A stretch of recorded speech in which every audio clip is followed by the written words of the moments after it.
Alright, listen up people. You all know Warren Buffett, right? The Oracle. Well, who whispered in ear? Philip Fisher. Buffett himself said it. I'm 85% Graham, 15% Fisher. Fisher wasn't just about value, he was about dynamite companies. He taught Buffett to look beyond the bargain bin and find businesses ready to explode. Fisher's game plan? Revolutionary. He said, don't just buy cheap stocks.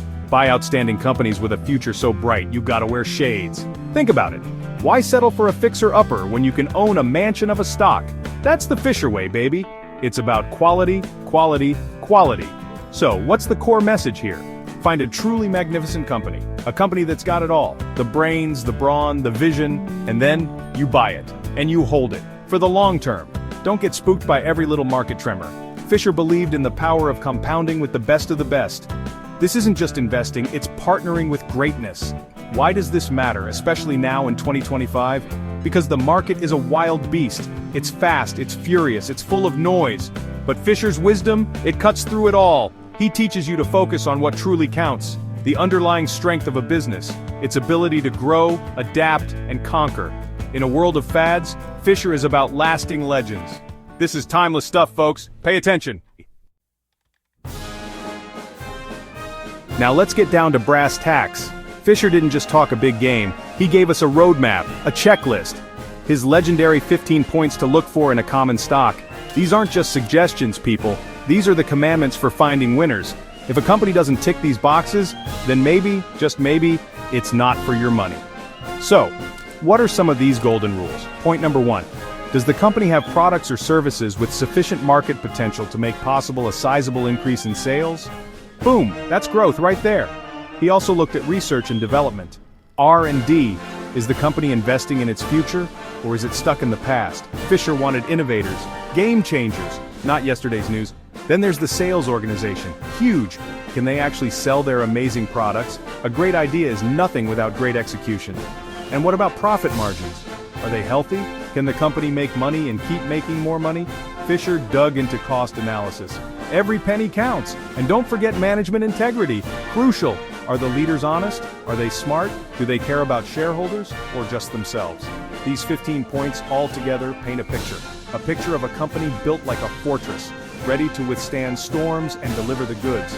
Fisher's checklist is your guide to finding those rare gems, the ones that can make you rich. Alright, numbers are important. Balance sheets, income statements. Yeah, but Fisher, he knew the real story wasn't just in the spreadsheets. He pioneered what he called the scuttlebutt method. What's that, you ask? It's genius. It means getting out there and talking to people. Customers, suppliers, competitors, even ex-employees. These are the folks on the ground. They know the real scoop. They know the secrets the annual report won't tell you. This is detective work for your dollars. Why bother with all this chatter? Because financials tell you where a company, scuttlebutt tells you where it's. Are customers raving about the new product? Are suppliers impressed with the company's efficiency? Are competitors shaking in their boots? These are the clues to future success. Fisher knew that qualitative analysis, the touchy-feely stuff, was just as important, if not more important, than quantitative. It's about understanding the behind the stock. Fisher taught us to invest in human capital, because that's where the real magic happens. Booyah! That's how you find the multi-baggers. Section 4, the long-haul hitter, why Fisher championed patience. So you've done your homework, you found a superstar company. Now what? You buy it, and then, you hold on tight, for the long haul. Fisher was all about understanding a company's long-term potential. He wasn't interested in a quick flip. He was hunting for companies that could grow for years. This isn't about timing the market, it's about time in the market. With the right companies, of course. Think about the power of compounding. It's like magic. But it needs time to work its wonders. When you own a truly great business and you let those profits reinvest and grow, the results can be staggering. Fisher said, if the job has been correctly done when a common stock is purchased, the time to sell it is almost never. Don't cut your flowers to water your weeds. Let your winners run. That's where the real money is made. Patience isn't just a virtue in Fisher's world, it's a profit strategy. Now Fisher wasn't saying never sell, but his reasons for selling were very specific. If you made a mistake in your initial analysis, or if the company fundamentally changes for the worse, If management loses its way or the business loses its edge, then yeah, maybe it's time to say goodbye. But selling just because the stock price went up a bit, or because the market got a little choppy, that's a rookie mistake. Fisher wouldn't approve. He was about conviction and long-term vision. This takes discipline, folks. Real mental toughness. The market will try to shake you out. There will be scary headlines. There will be volatility.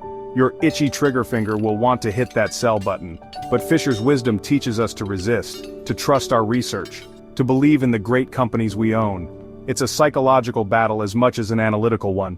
But if you can master the art of holding on, the rewards can be life-changing. That's the Fisher philosophy in a nutshell.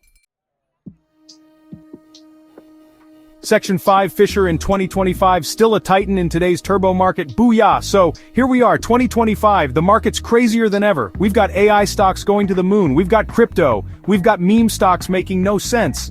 So does Philip Fisher's old-school wisdom still apply? Is it relevant in this high-speed, tech-driven world? My answer, a resounding yes! Fisher's principles are timeless. They're more important now than ever before, because fundamentals always matter. Think about the giants of today, the big tech dominators. Many of them tick Fisher's boxes like crazy. Products with massive market potential? Check. Huge investment in R&D? Double check. Strong sales organizations? You betcha. Outstanding management? Often yes. Fisher's framework helps you identify these long-term winners, even in new and exciting industries. His focus on qualitative factors, on understanding the, is exactly what you need to navigate the noise. The core ideas, finding quality, focusing on growth, valuing great management, and thinking long-term, these aren't fads. These are the bedrock of smart investing. Sure, the names of the companies change, the industries evolve, technology transforms everything, but the principles of what makes a great business, those remain constant. Fisher nailed it.